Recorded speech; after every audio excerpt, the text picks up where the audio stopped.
Buenos días. Vamos a hacer un artículo sobre el desembarco de Alhucemas 1925, la mayor operación militar del siglo XX de España, aparte de la Guerra Civil. Ya en 1922 se estabilizó el frente de la zona oriental del Protectorado de Melilla, sin recuperar todo lo perdido en 1921. En septiembre de 1923 el golpe de Primo de Rivera. Y entonces en el protectorado se define una nueva línea defendible, con los recursos que se tienen. Era la línea Primo de Rivera o Estella, ¿no? Entre septiembre del 24 y febrero del 25 se efectuó la retirada de posiciones a esta nueva línea. En la zona occidental está la zona de Tetuán, la defensa de Tetuán y macizo de Gorges, asegurando las comunicaciones con Larache y con Tánger, es la zona occidental, oeste, y también la línea férrea de Tánger a Fez, y en la zona oriental de Melilla, un radio de unos 40-50 kilómetros de Melilla, es lo que se consolida como la nueva línea defensiva, ya para febrero del 25. Ya el 13 de abril del 25 se piensa, Abdelkrim piensa en la República del Rif, ¿no? Y en abril del 25 atacó a los franceses, que es la parte sur del protectorado español. El protectorado español de 1912 iba de un poco más al sur del Arache, pasando por Azalquivir, ya prácticamente horizontal, hasta Melilla, unos 60 kilómetros al sur de Melilla, más o menos, ¿no? Y más al sur de eso ya era la zona francesa. Entonces atacaba a los franceses al sur del protectorado. Los franceses se confiaron y perdieron 48 posiciones de las 66 de su línea. Y esto que se confiaron porque ya vieron que la Abdelkrim desde lo de Anual se había hecho más fuerte, ¿no? Con más de 11.000 bajas, dicen que 2.000 o 3.000 muertos, dicen, vete a saber la verdad, más de 11.000 bajas, que esto es mayor que el desastre de Anual, ¿no? Y perdiendo lo que son bajas, sin saber exactamente los muertos. Sería prácticamente el doble. Y perdiendo 51 cañones, 35 morteros, 5.000 fusiles, más de 200 ametralladoras, 7 millones de cartuchos de fusil, 60.000 granadas de mano y 10.000 granadas de mortero. Esto es lo que cogieron los rifeños a la línea francesa, en mayo de 1925. O sea, un arsenal impresionante. Entonces el 25 de julio del 25 España y Francia firman un pacto de cooperación contra los rebeldes. Se ideó el desembarco de tropas españolas en la bahía de Alhucemas y el bloqueo de tropas francesas por el sur, enlazando por el Alto Kert, ¿no? El desembarco ya se contempló por los españoles en 1913 y 1921 con Gómez Jordana. Y en 1913 ya se iba a hacer y se estaba muy avanzado. Sin embargo, hubo un cambio de gobierno y no se llegó a hacer. Fue una pena porque a lo mejor en ese momento se podía, que era el principio de esta última guerra, de las varias guerras de Marruecos, ¿no? Pues esta última empezó en el 13, ¿no? Y ya ahí se podía haber hecho el desembarco de Alhucemas, pero no se hizo.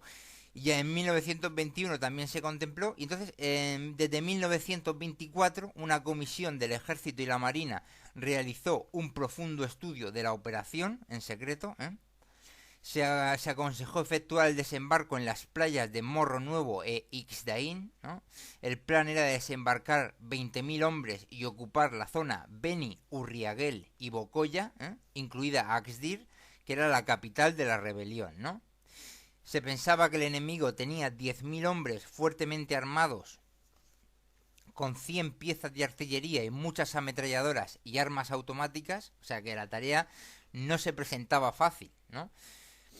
Abdelkrim, previniendo un desembarco en Alhucemas, reforzó la artillería en la zona y pensó en contrarrestar los posibles planes españoles atacando la capital del protectorado español, que era Tetuán, ¿no?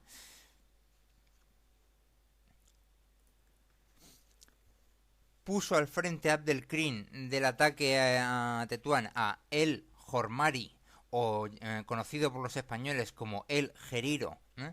Era un discípulo de El Arras, muerto por los españoles en 1922.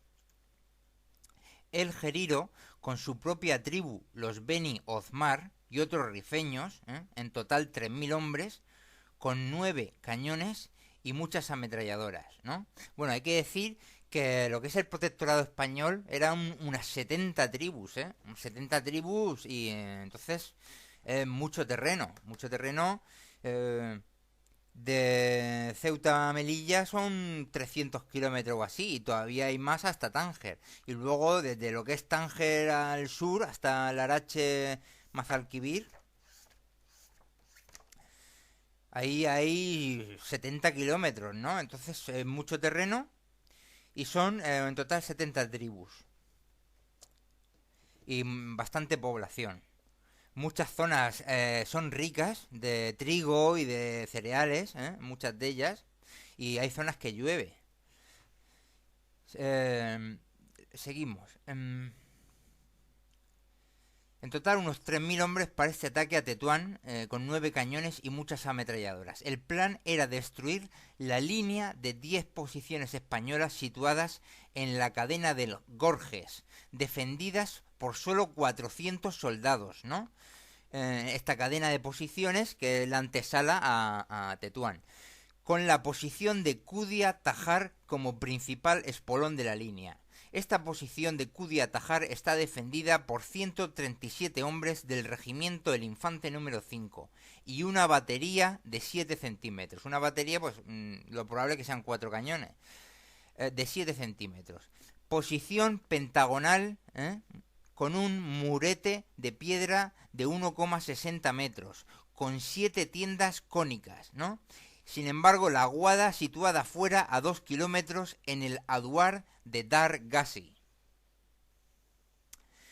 A las 6 menos 20 de la madrugada del jueves 3 de septiembre de 1925, el Geriro, después de dejar sin agua a Kudia Tajar, comenzó el fuego artillero, contestando por los 4 Schneider españoles. Varias granadas rifeñas lograron desmontar 3 piezas. En 30 minutos de lucha había 37 bajas con 21 muertos. Al terminar el día, 59 bajas. La lona de las tiendas se incendió y el fuego se veía desde Tetuán. Para ayudar se envió a 130 hombres que con grandes esfuerzos pudieron meter la mitad de ellos en la posición cercada. A 300 metros de Kudia se escuchaba el combate en el puesto Nator 3, que está defendido por 21 soldados.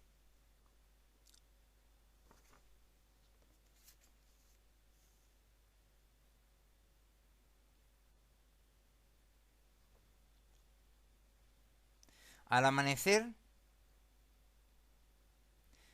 ya 4 de septiembre del 25, la única pieza de Kudia vuelve a tirar, con el teniente Fuentes. Los rifeños tiran también. Le arrancan una rueda al cañón de Kudia, ¿no? La encajan de nuevo y continúa el fuego, hasta que otro tiro impactó en la pieza directamente y mató al teniente Fuentes. Desde Ben Carrich se organiza una columna de 600 hombres para ayudar, pero no pudieron romper el cerco y con 48 bajas hubieron de retirarse.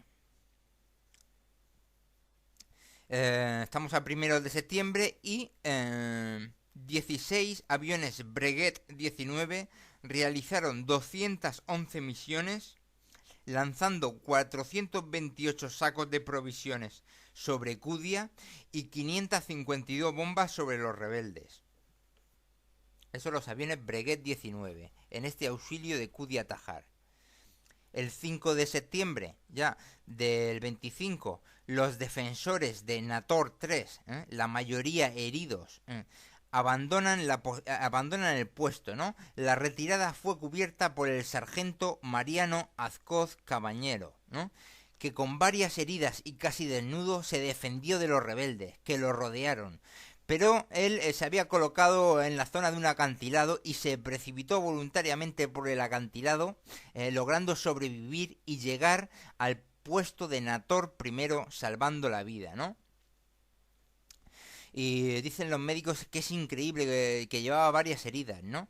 En esta acción de Kudia Tajar, todavía no ha terminado, se van a dar 9 laureadas en Kudia Tajar, laureadas de San Fernando, y con 2 a título póstumo. Ya, como decimos, están los planes del desembarco de Alucemas. Los rifeños atacan aquí para tratar de distraer fuerzas, ¿eh? Y el 5 de septiembre comienza el embarque de tropas para el desembarco de Alucemas, comienza el embarque de tropas en Ceuta, ¿no? Y ya con el material embarcado con anterioridad. Todo preparado con una intensa preparación y adiestramiento. Primero sería un escalón de asalto con 8.000 hombres, con una dotación cada uno de los hombres de 200 cartuchos, 2 raciones de rancho frío, 2 cantimploras llenas, y para suministrar a este primer escalón 400 cubas de agua, pues en la zona inmediata de desembarco no había agua potable, y ya con el resto de los escalones serían hasta 3.000 cubas de agua, hasta que pudieran alcanzar zonas de agua potable. Y también se contaba con 170 mochilas de agua de 14 litros, ¿no? 2 buques aljibe de 100 y 300 toneladas métricas para suministrar agua, van a ser parte de la operación. Bueno, en las fuerzas navales que van a participar en la operación serían 14 buques de guerra principales, acorazados, cruceros, destructores, cañoneros, otros 11 guardacostas, otros 5 torpederos, 7 guardapescas, otros elementos menores de transporte y 26 barcazas tipo K, más 4 remolcadores para llevar a las barcazas desde lejos hasta allá más cerca que ellas arrancan, 2 buques aljibes de 300 y 100 toneladas, 2 transportes de guerra, y como elementos requisados para la operación serán 27 buques para el transporte de tropas, y 3 de ellos se habilitan como hospital con 300 camas cada uno. También hay 6 gasolineras rápidas y otros 7 barcos menores, ¿no? En total más de 110 buques, ¿no? Destacando los acorazados Alfonso XIII y Jaime I, ¿no? De los 3 acorazados que tenía España, con una potencia artillera enorme que tenían, 8 piezas de 305 milímetros, y 16 piezas de 101 milímetros, o sea, 24 piezas cada acorazado. Destacando también el buque portahidros, reconvertido en portahidros, Dédalo, con 18 hidroaviones, atestado de hidroaviones, Saboya S-16, Maki 18, un globo cautivo, un dirigible armado, y otros 6 hidroaviones Maki 24. A partir del 11 de septiembre se tendrían estos otros 6 hidroaviones. O sea, va a haber bastante movimiento de hidroaviones allí en la bahía, ¿no? Las fuerzas de tierra. Pues con el general Saro, la brigada Saro, van a ir 10 carros ligeros Renault FT-17. El Renault FT-17 pesaba 6,5 toneladas, tenía 2 de tripulación y como arma una ametralladora Hotchkiss de 8 milímetros, con una velocidad máxima de 8 kilómetros por hora. Luego en esta brigada Saro, estos 10 carros, 2 banderas del tercio, 3 tabores de regulares de Tetuán, la arca de 900 hombres de Muñoz Grandes, 600 hombres de la Mejala de Tetuán y del Arache, 3 batallones de cazadores de África, un batallón, una batería de 10,5 milímetros, centímetros, perdón, 2 baterías de 7 centímetros, zapadores, alumbrado, tendido telefónico, 20 aparatos telefónicos, 8 estaciones ópticas, ingenieros, 3 estaciones radiotelegráficas, 125 mulos, panadería de campaña, ambulancia de montaña con 36 artolas montadas, 100 camilleros, hospital de 300 camas y pontoneros.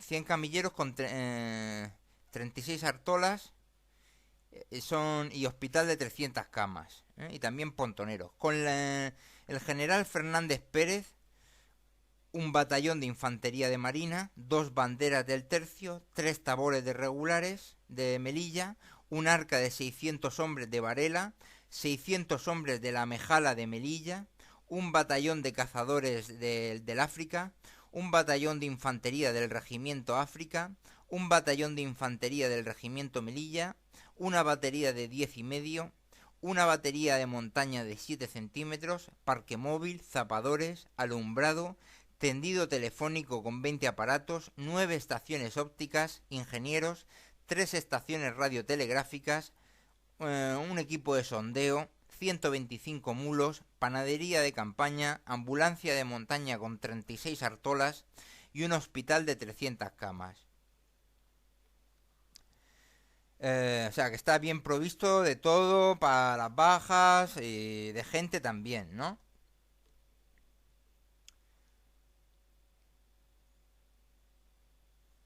La aviación española. 15 Bristol F-2B, cazas. 6 Potez 15, que son cazas también. 25 Breguet 14, que son de reconocimiento y bombardeo. 15 Fokker C4. 15 Breguet BR-19. 6 de Havilland DH4. 4 de Havilland DH9. 8 hidros Saboya 16. 7 hidros Dornier Wall y 3 hidros sanitarios Junker F3 de la Cruz Roja. O sea que también bastantes aviones. 80, 90 o 100 aviones. Los franceses iban a aportar 9 buques, acorazados, destructores, cruceros, monitores. Y de destacar las barcazas K, ¿no? Las barcazas K fueron empleadas por los ingleses en el desastroso desembarco de Galípoli en la Primera Guerra Mundial, ¿no? Luego fueron arrumbadas en Gibraltar, y no tenían más uso para ellos, sin utilidad para ellos. Estaban atracadas en dicho puerto criando caracolillo, hasta que en mayo de 1924 se le compraron 26 de ellas, pensando en el desembarco de Alhucemas. Eran grandes barcazas para 300 hombres, con 30 metros de eslora, con 300 toneladas de desplazamiento, un calado de 0,30 a proa y 1,30 a popa, ¿no? Se numeraron de 1 a 26 con la K delante, ¿no? Se repararon, se acondicionaron y se blindaron algunas de ellas, Se hicieron modificaciones en rampas para los carros y el material pesado. Hay que tener en cuenta que este desembarco anfibio es el primero de la historia en que se desembarca carros de asalto de 6 o 7 toneladas. Todo preparado con detalle. 18.000 hombres participaron en el desembarco, que no desembarcaron, 18.000 con todo. En Ceuta y Melilla una reserva en cada uno de 1.500 hombres, ¿no? Y en la península 10 batallones más preparados por si hacía falta. Esto aparte de la gente que hay en la línea oriental, que se había definido ya la línea Estella, y en la línea occidental también. Pero que era poca gente, porque ya hemos visto que las 10 posiciones que defendían Tetuán a 400 hombres. Y luego se hace un intento para ayudar a Cudi a atajar y solo se consiguen recoger 600 hombres de toda la zona. O sea, es poca gente.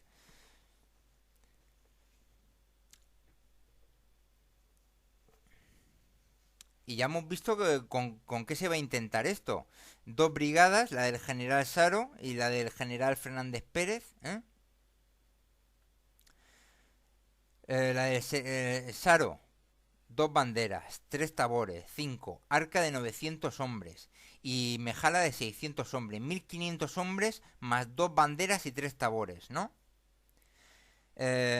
Otros 3 batallones de cazadores de África. Eso es todo lo que lleva la brigada Saro.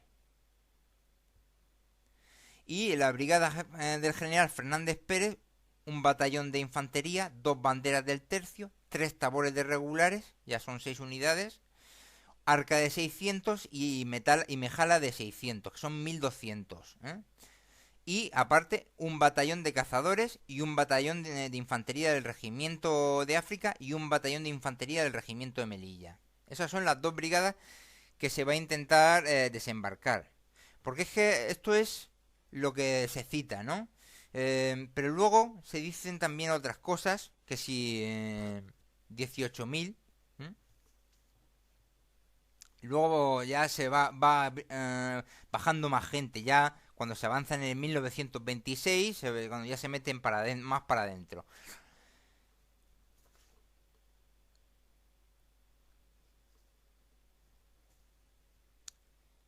Bueno, pues entonces ya el día 5 de septiembre zarpaba la flota de Ceuta, de Melilla y de Algeciras.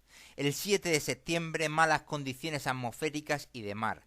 Se cañonea, se hacen amagos de desembarco, protegidos por densas cortinas de humo, ensayando. El 8 se cañonea en sitios distintos para despistar, para que el enemigo se desplace allí, piense que va a hacer allí el desembarco. Eso el 8. Y el 8 a las 8:20 de la mañana se cañonea desde Ixdaín a Punta Frailes, ¿no? Que es la verdadera zona de desembarco.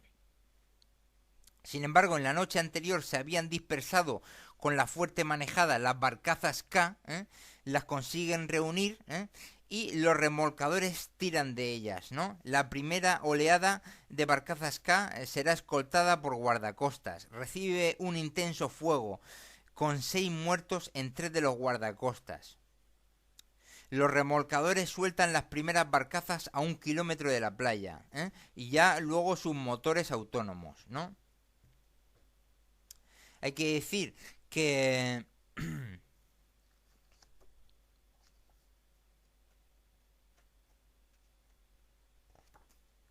la bahía de Alucemas pues tendrá unos 10 o 15 kilómetros de un cabo a otro que la encierran, ¿no? El cabo occidental oeste es el cabo de Alucemas, que se llama Punta de los Frailes, ¿no? Y entonces en la parte oeste de este cabo, que está fuera de la bahía de Lucemas, es donde se hace realmente el desembarco, ¿no? En la playa de la Cebadilla y en la playa de Isdaín, el primer desembarco, porque después habrá más, ¿no?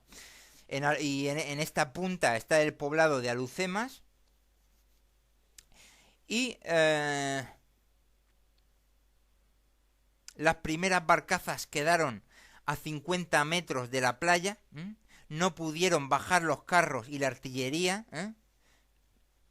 los soldados con el agua hasta el pecho, las baterías de costa y las baterías de los buques y de la aviación dando cobertura, varios mercantes descargando material, un tabor por el flanco derecho, 2 tabores por el centro, la sexta bandera por el izquierdo, más progresión por el izquierdo, y ya hay el primer asalto en el que se captura un cañón y 2 ametralladoras, ¿no? Con mucha munición.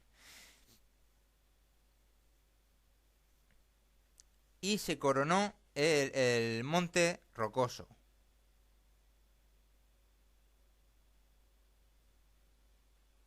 El Monte Rocoso que hay cerca de las 2 playas, y ya ahora se ha coronado, se ha tomado eso y ya se hace más tranquilidad en esa zona del desembarco de Ixdaín y la playa de la Cebadilla. Se neutraliza un campo de minas.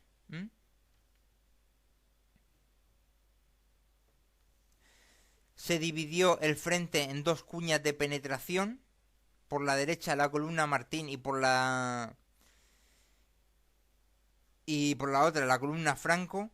La playa de Ixdaín, que está más al oeste, es difícil y en adelante se usa solo la de Cebadilla y la de Morro Nuevo.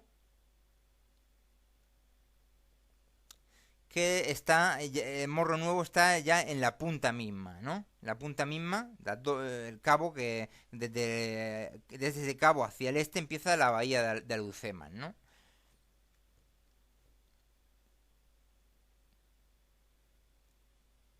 Se desembarcan ametralladoras y morteros, más oleadas, se llega a alturas de Los Frailes y Morro Nuevo, tras vencer enemigos, otras 3 piezas capturadas con numerosa munición, ya se estableció un fuerte perímetro defensivo con alambradas, trincheras, lunetas y puestos de ametralladoras para prevenir un contraataque enemigo. Esto por tierra mientras van viniendo las barcazas, ¿no? Se llega en el primer día, estamos hablando todavía, se llega a las laderas del monte Malmusí. Eh, el arca amiga tiene un fuerte combate con el enemigo sólidamente fortificado. Se limpian de minas las playas para recibir la segunda oleada de barcazas con la columna Martín, que llegó a la costa a las 13 horas. La segunda oleada a las 13 horas. Se bajaron a brazo las piezas de la batería de montaña.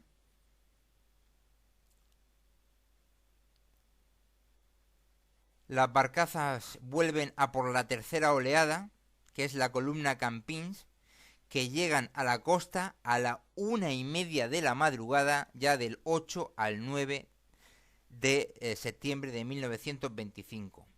Y su resto a lo largo del 9, ¿no? Ya lo que es la tercera oleada con la columna Campins, ¿no?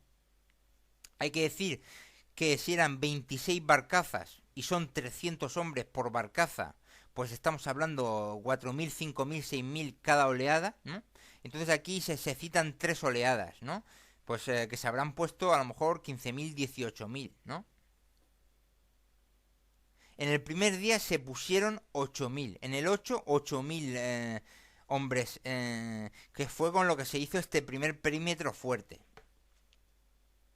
Un perímetro que va desde la playa de la Cebadilla, que es la cara oeste del cabo, la punta de Los Frailes, el Morro Nuevo, que está en el propio cabo, ¿no? Y ahí se hace un perímetro que, pues eso, poquito, cientos de metros, algún kilómetro. El primer perímetro se asegura con estos 8.000 hombres.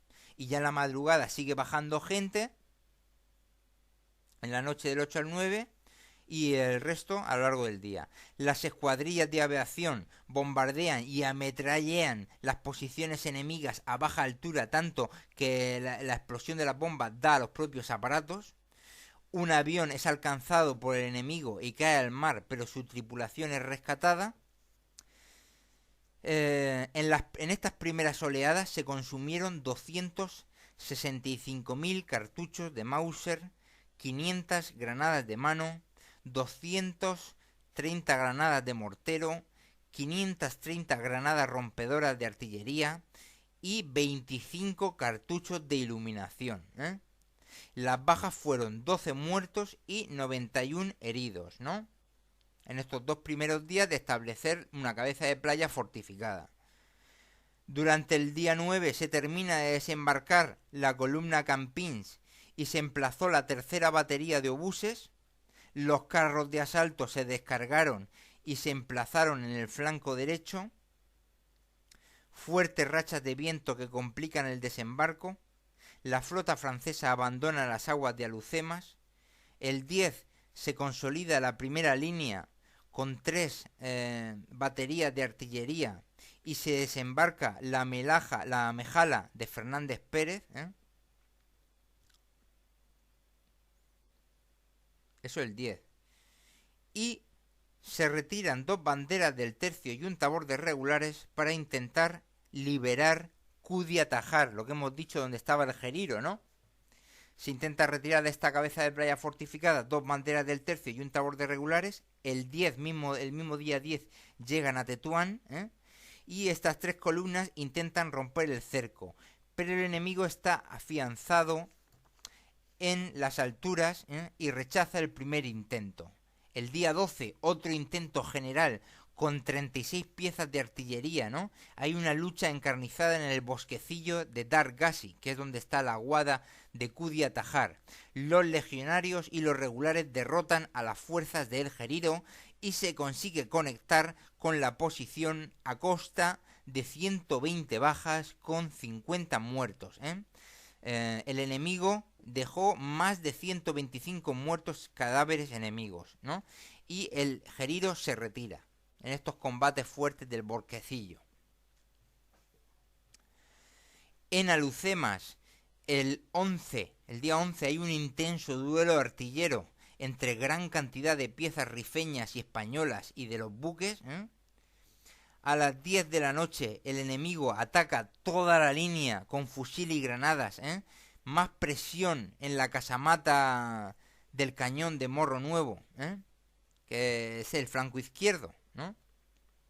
Lo que es el cabo, lo que es el flanco izquierdo visto desde el que penetra el cabo, pues en la zona esa es el Morro Nuevo.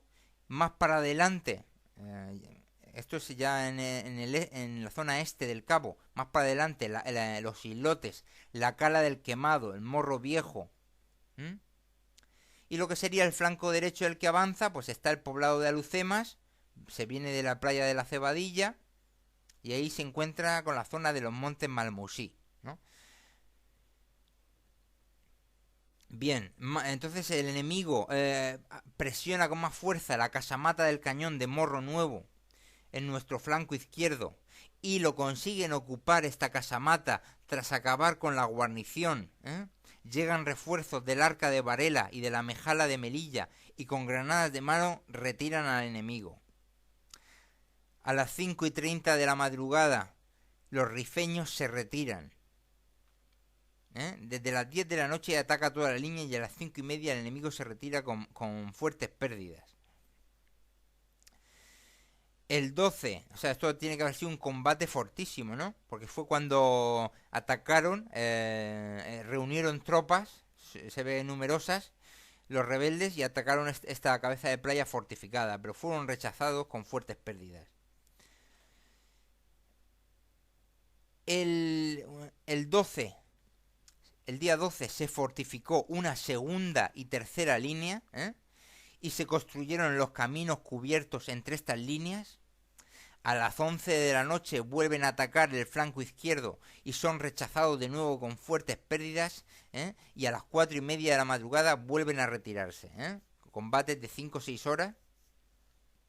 La aviación y la marina sigue tirando a posiciones y refugios excavados.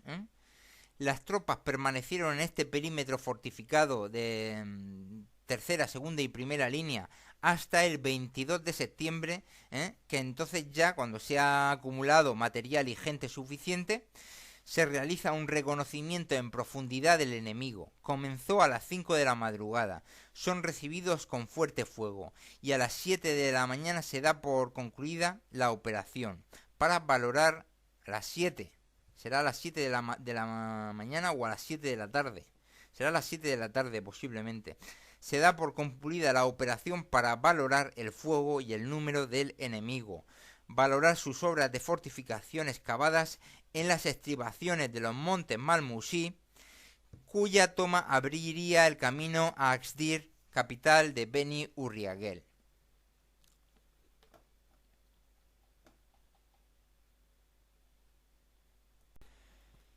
Bien, pues ya el día siguiente de este reconocimiento, el día 23 de septiembre, se hace una amplia operación ofensiva, ¿no? La brigada Saro a por el Malmusí Alto, la brigada Fernández Pérez desde Morro Nuevo hacia el sureste a lo largo de la costa de la bahía de Alucemas a Morro Viejo, tendrá que pasar cruzando la Cala del Quemado, y también a Malmusí Bajo, ¿no? Los montes Malmusí, que están ahí, a la altura de Morro Viejo, hacia tierra, hacia adentro, ¿no? Ambas brigadas divididas en 2 o 3 columnas cada una para ir por distintas zonas, entre rodear y atacar sitios por varios sitios, ¿no? Unas 5 o 6 columnas distintas. A las 7 de la mañana fuego de artillería y aviación y escuadra. avanzan primero los carros de asalto y ya las arcas, las mejalas y los tabores llegan a las primeras cumbres de los montes, cerca de Morro Viejo, eh, en la zona de a las primeras cumbres del monte Malmusí. El enemigo explosiona un campo de minas que hizo vacilar y retroceder a los atacantes. El enemigo contraataca, pero los oficiales españoles, con su ejemplo, lograron que los soldados indígenas cargaran. El enemigo se retira a las peñas, barrancadas y cuevas, de donde es expulsado a la bayoneta y con granadas de mano. La sexta bandera tomaba un cañaveral.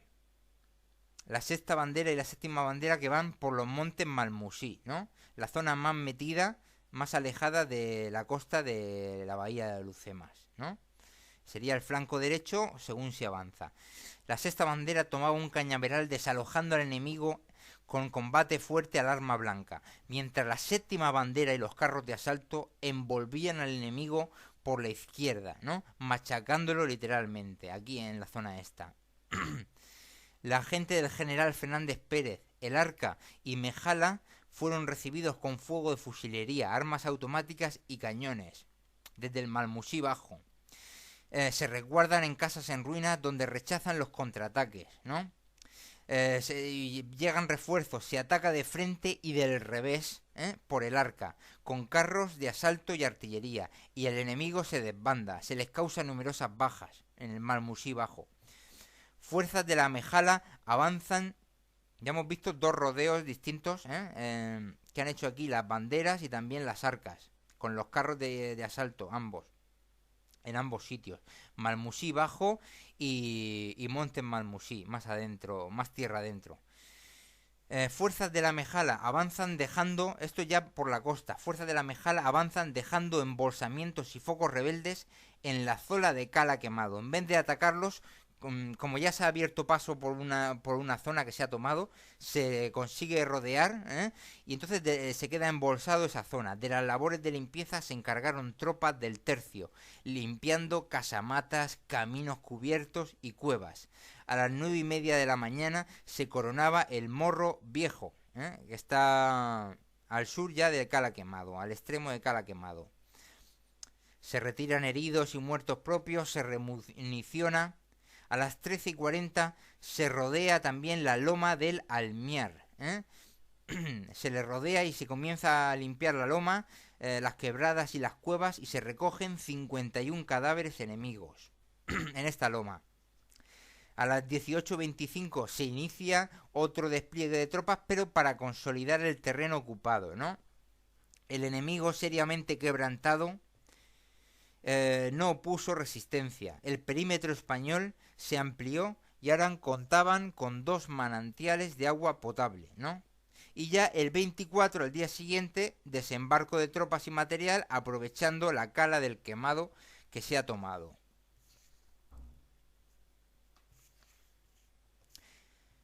Ya el 30 de septiembre, la columna Franco, fuertemente reforzada de la brigada Saro, se dirige a atacar el siguiente objetivo, que son el monte de las Palomas, que está pues al sureste de los montes Malmusí, y preparación artillera desde tierra, mar y aire contra el monte de las Palomas, avance de las fuerzas a las 7:30 desde las laderas del Malmusí contra un intenso fuego enemigo, se cruzan las barrancadas del Tixdir, río, y se limpian focos enemigos y se corona el pico más alto del monte de las Palomas.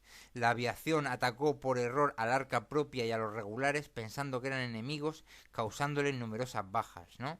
Y la columna Martín releva a las fuerzas que han tomado las Palomas. El día siguiente, el 1 de octubre, la brigada de Fernández Pérez en 2 columnas distintas para tomar Adrar Sedún, que está al sureste de Monte de las Palomas, pegado ya a la costa. Se avanza desde las posiciones tomadas el día anterior. Los regulares de Melilla van hacia la cresta de Adrar Sedún.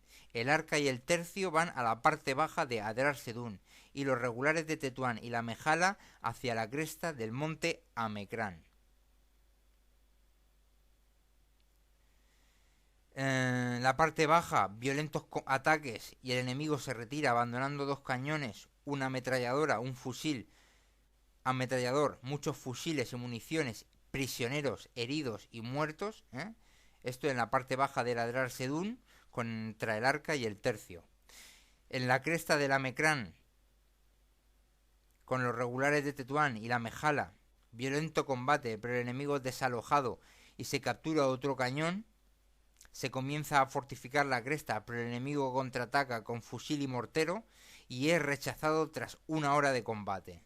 Esto en la cresta del Amecrán. El día siguiente, ya 2 de octubre, se sorprende al enemigo en la Rocosa, ¿no? La Rocosa está junto a Axdir ya, con el Arca de Valera y también con la Mejala de Melilla, que toma al asalto con Pairet, que estaba enlazando con la Rocosa, ¿no? Una vez ocupadas estas zonas, estas mismas fuerzas del Arca de Valera y la Mejala de Melilla se esparcen por las llanuras de Axdir y las playas, realizando razias por todo el poblado de Axdir e incluso en la casa de Abdelkrim. Se captura 4 cañones, víveres, prisioneros. El enemigo se retira desordenado en todo el frente y se dieron por concluidas las operaciones en la zona de Alucemas, ¿no? Por esto, la mayoría de la escuadra se retira a España, habiendo disparado en esta campaña hasta Axdir 8.000 disparos, de ellos 200 disparos de 305 milímetros de los grandes cañones de los acorazados. El 13 de octubre se inician operaciones para acabar con las últimas concentraciones rifeñas, pero lo que no fue un paseo militar, todo esto que estamos contando. La ocupación de Alucemas, Bocoya y Beni Urriaguel con su capital Axdir, las bajas fueron 361 muertos, con 205 indígenas muertos. De los 361, 205 indígenas. Y de los 1973 heridos, con 1080 indígenas muertos. Heridos, perdón. Es decir, unas bajas muy, muy pequeñas. 361 muertos. Pues prácticamente todo lo que fue la campaña del Kert, la guerra del Kert, que duró varios años, tuvo 200 o 300 muertos. Y ahí hay un montón de combates. Y aquí pues hay mucha gente. Ya, luego, después, llega el invierno. Estamos ya en octubre, invierno. En el invierno del 25-26, pocas operaciones. Se hacen posiciones defensivas en los frentes de Tetuán, de Melilla y de Axdir, que es hasta donde se ha llegado. Y entonces los rebeldes permiten a los rebeldes rejuntarse y montar una línea que disparaba a Tetuán, artillería, a 8 kilómetros de Tetuán, ¿no? Abdelkrim consigue reunir unos 60.000 hombres de 50 cabilas sometidas, o obligadas. Se decide hacer una nueva cooperación hispano-francesa para derrotar a Abdelkrim. El 8 de mayo del 26, en el frente de Axdir, 4 columnas españolas con 40.000 hombres. Esto en mayo del 26 ya, al año siguiente. 40.000 hombres atacaron la defensa rifeña, que eran 2 líneas de trincheras con ametralladoras. Hay una buena resistencia, pero los españoles se adentran 3 kilómetros, ¿no?, en las líneas enemigas. El 11 rompen el frente y pasan el río Guis, y la caballería llega al Nécor. También este mismo día las tropas españolas conectan con las francesas en el Alto Kert. Las cávilas se van rindiendo. Abdelkrim se refugia en Esnada. El 18 de mayo la columna Pozas ocupó sin resistencia Anual. En la zona de Tetuán, el rebelde El Geriro ataca de nuevo las defensas y se sitúa a 11 kilómetros de Tetuán, pero dos fuertes columnas comienzan a envolver al enemigo, ¿no? Que se retira en todo este frente, ¿no? De nuevo. El 25 Abdelkrim se rendía a los franceses y el 10 de junio se sometían las cábilas de Beni Urriagel, Bocoya y otras, ¿no? Se termina la campaña en la zona de Melilla. En mes y medio capturados 14.500 fusiles, 113 cañones, 6 morteros y 216 ametralladoras.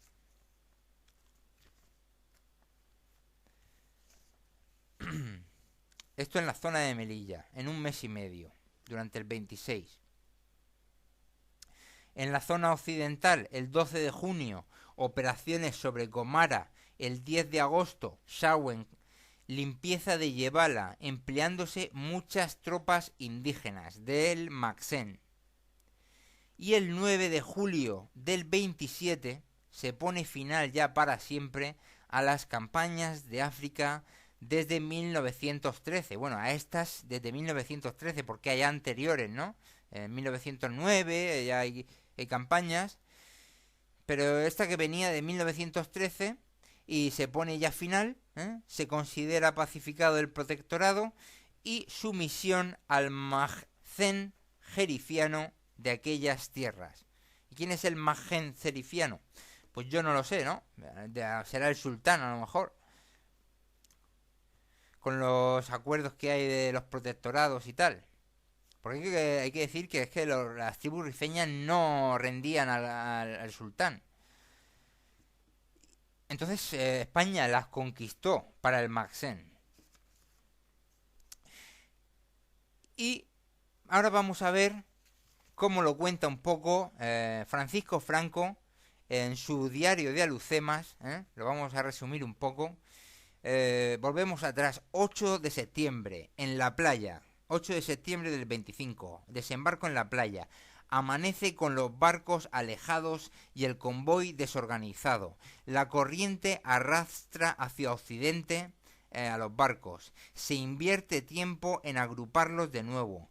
Pasan las 10 de la mañana cuando se logran agrupar, ¿no? Se preparan las líneas de barcazas que han de abordar la playa. En primera línea las barcazas con las arcas, las mejalas y la legión. La segunda y tercera línea llevan al resto de la columna Saro. La artillería de los buques dispara sobre la costa.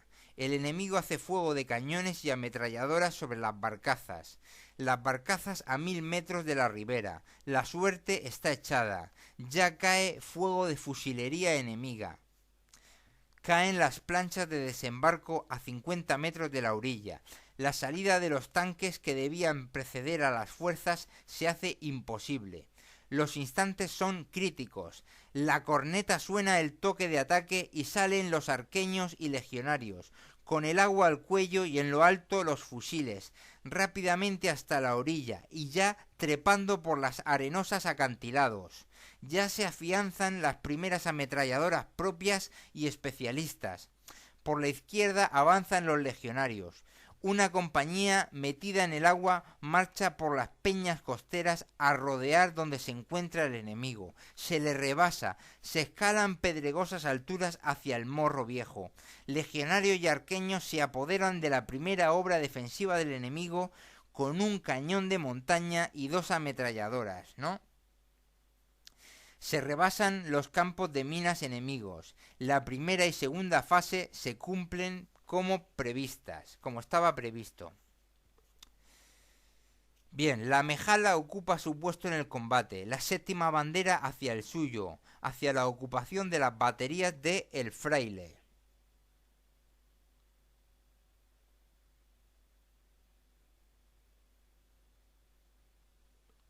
Y el Morro Nuevo. Eso, el Morro Nuevo será, ¿no?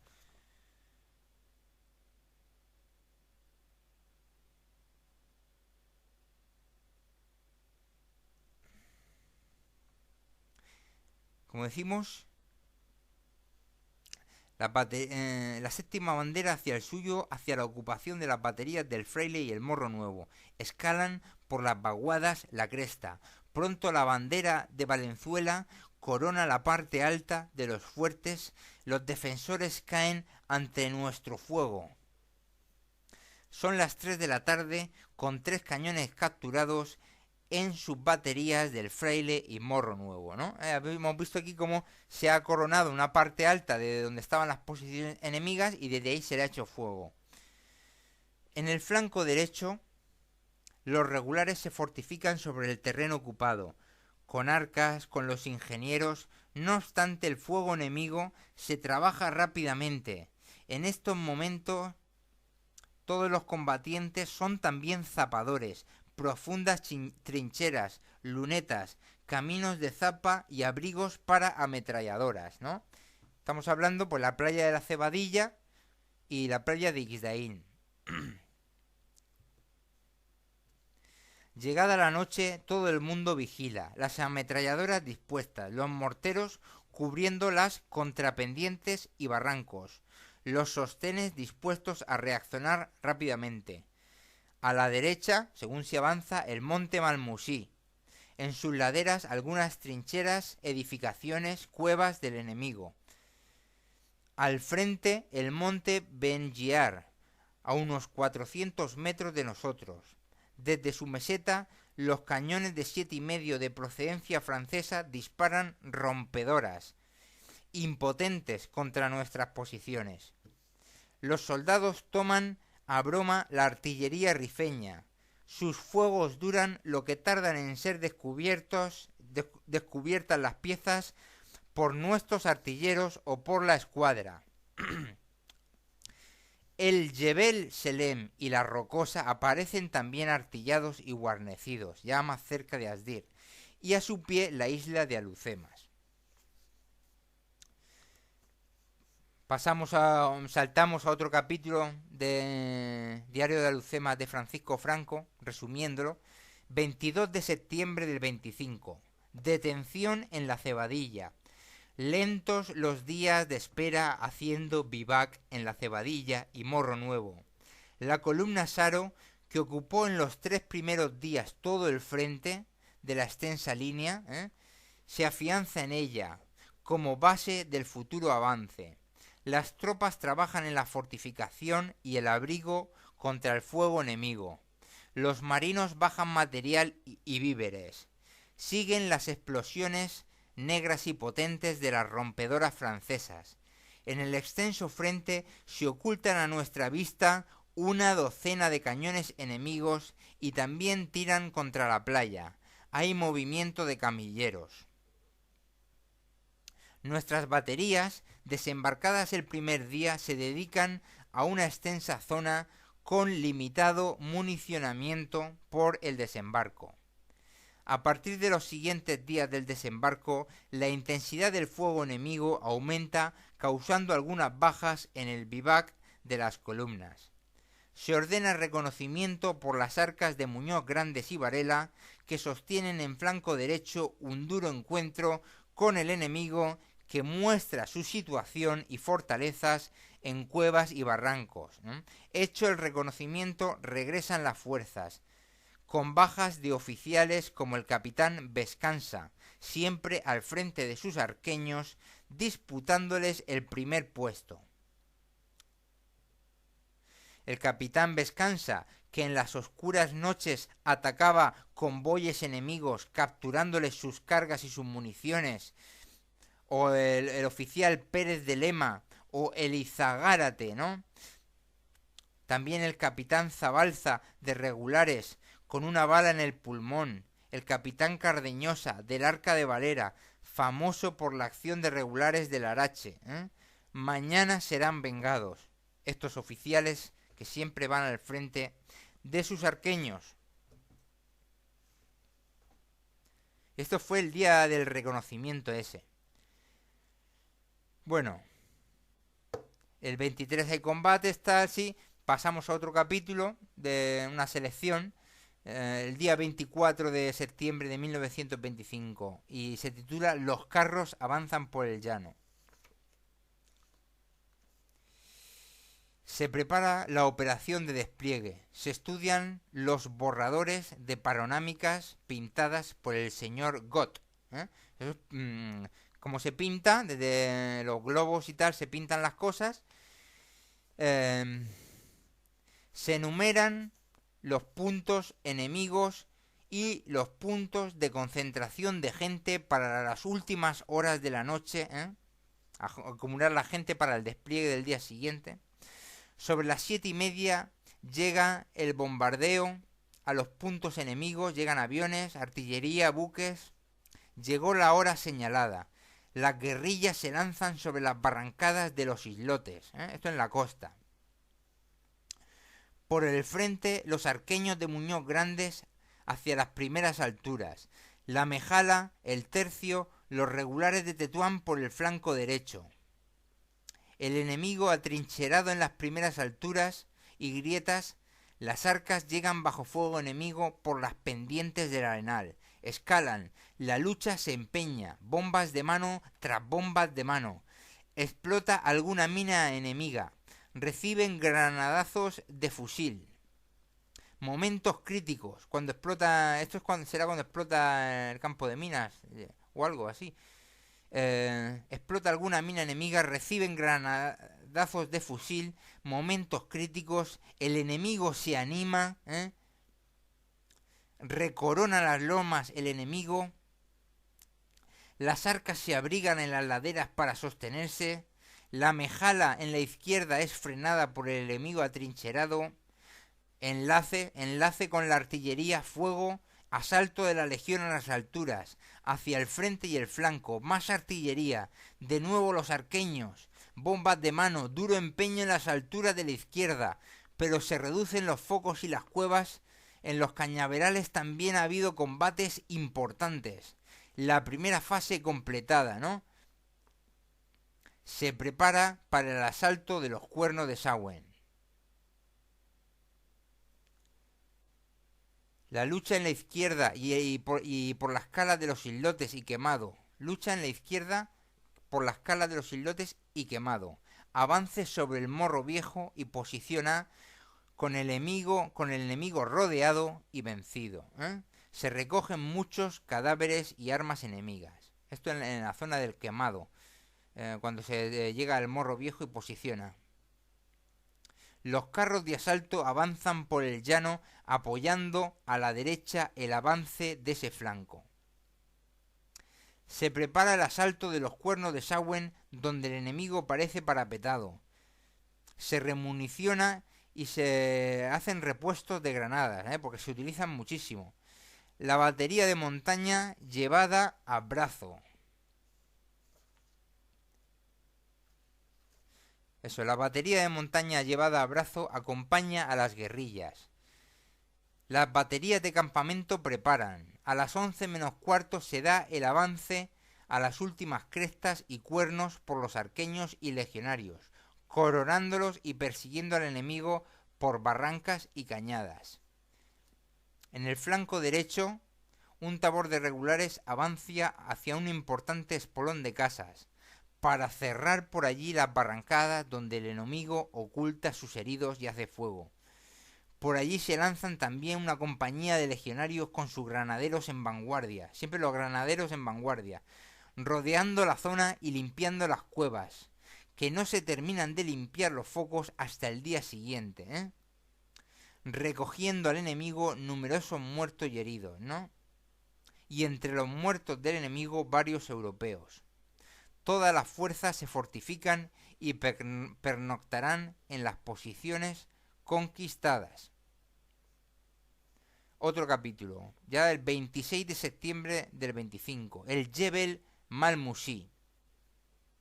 Arrollada la primera línea de defensas rifeñas, ocupando el Malmusí, la zona, la falta de agua permite solo un limitado número de animales de carga. En la tarde del 24 de septiembre, un nuevo cañón enemigo tira a los Cuernos de Sauen, detrás de los cuales vivaquean la séptima bandera y los arqueños de Muñoz Grandes. Una rompedora mata al teniente Casado, que buscaba el cañón el enemigo saliendo del abrigo.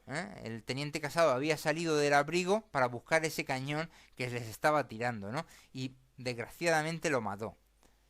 Llueve varios días, mantas y capotes suspendidos, con los palos ahí, unas mantas y unos simples capotes de tiendas de campaña. Protegen, salen a coger ramas y raíces para hacer fuegos, y con planchas de zinc, cañas del arenal y esparto de los montes construyen unas pequeñas chozas.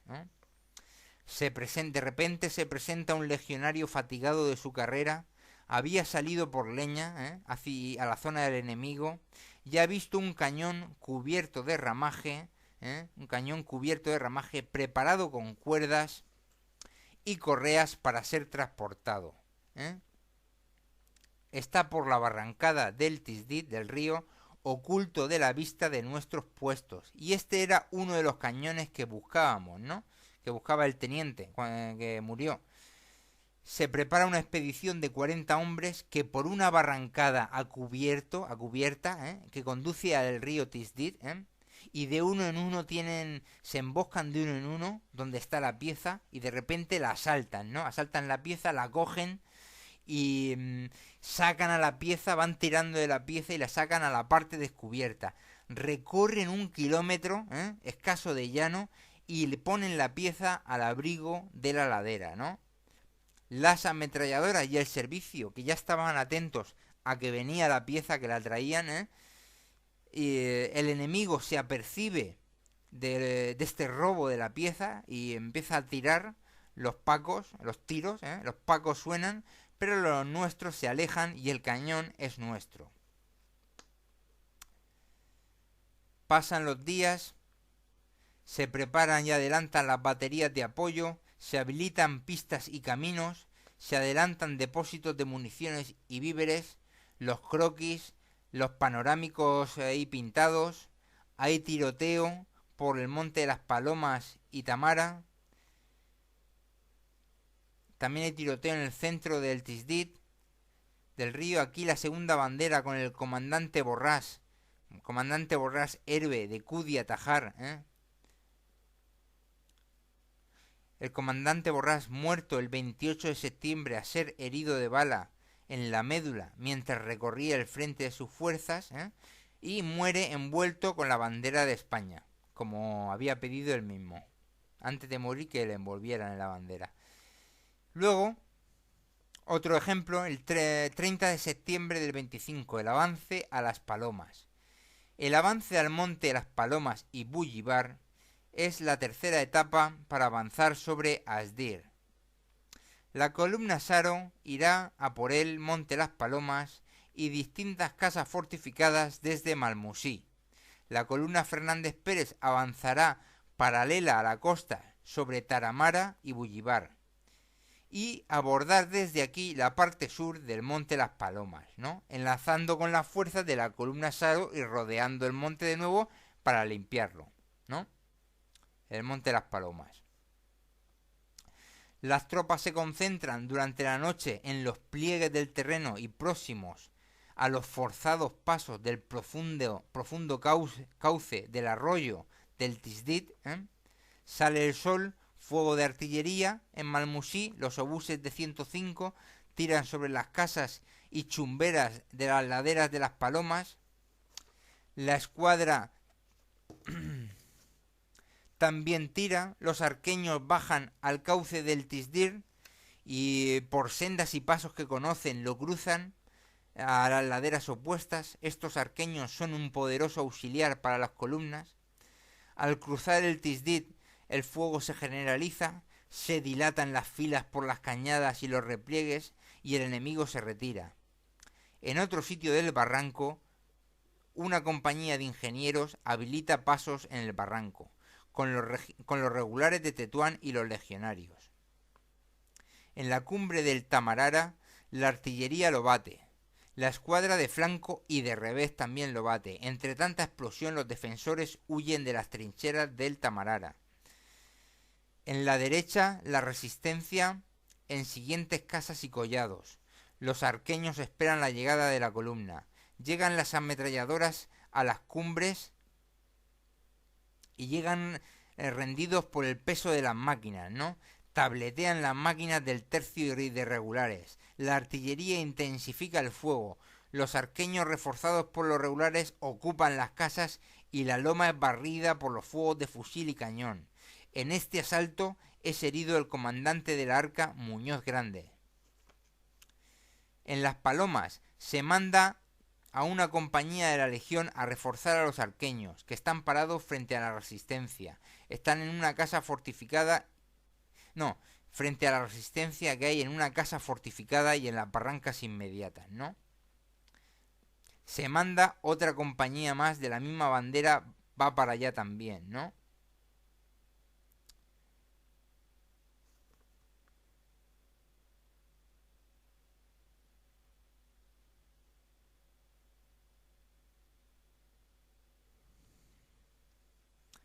El enemigo desde la casa C bate nuestras posiciones. Sus barrancadas inmediatas están ocupadas por los rebeldes. Se envía al resto de la bandera, ¿no? Se prepara la artillería, pero la observación para la artillería se hace difícil y falta munición para los obuses. El tiroteo de fusiles es intensísimo. A una señal, arqueños y legionarios se lanzan por la pendiente sobre la casa, llegan a la casa y las bombas de mano se suceden, bombas de mano, enormes humos nublan, muchos humos, cortinas de humo, avanzan nuevos refuerzos al lugar del empeño, dueños del terreno se parapetan, ha caído el teniente Gutiérrez Ayala. Hay que parapetarse en la casa, en un reconocimiento de la casa cae el teniente Cabero. Otro capítulo, 1 de octubre, en Las Palomas. Hemos llegado al límite de Beni Urriaguel y Bocoya, ¿no? Donde termina Bocoya y empieza Beni Urriaguel. Al arroyo del Isli, que constituye el límite geográfico de las Cabilas.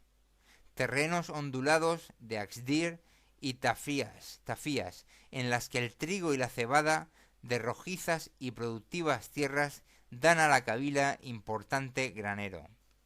A las 8 de la mañana comienza el avance. Fuego sobre la Rocosa y Jebel Selún. Vemos la huida de los contados rifeños. Las fuerzas indígenas cruzan el Isli por la playa y suben hacia Jebel Selún. El enemigo está tan quebrantado que no ofrece resistencia.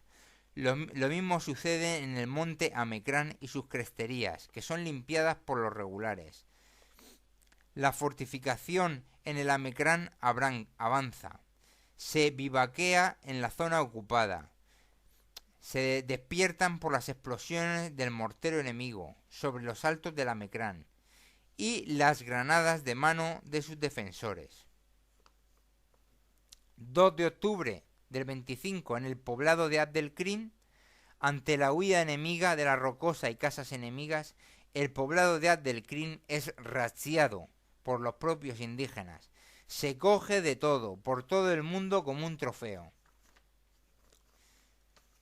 Bueno, y este ha sido como ha sido el desembarco de Alhucemas.